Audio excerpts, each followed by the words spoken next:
Hi guys, welcome to my videos. So today marks the 15th day of my basement renovation work, or in other terms legal basement work. So today there was no work, that's the reality, but something really important has happened. So the last approval that was required before drywall work could be started was done today.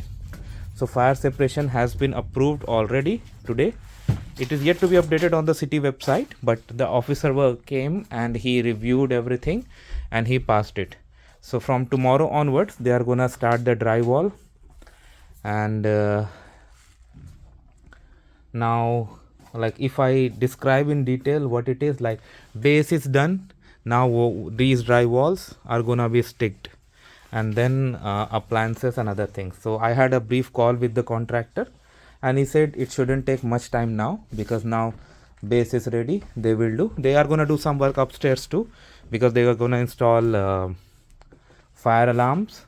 They have already done the roughing, and also electric line for washer and dryer, because two different units.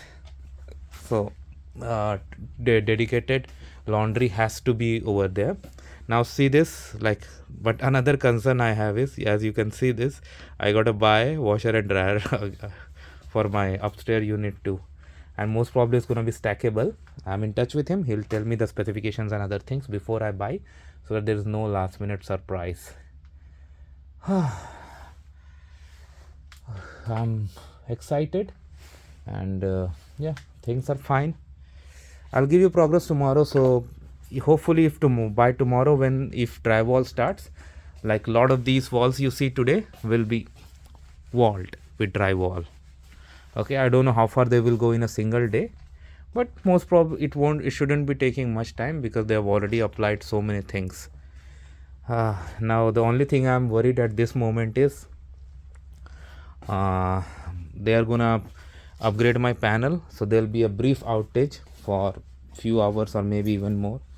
So I have to manage with family, but when most of the things are done, this will also be passed. So I'll keep you guys updated. Thanks for watching. Please subscribe to the channel.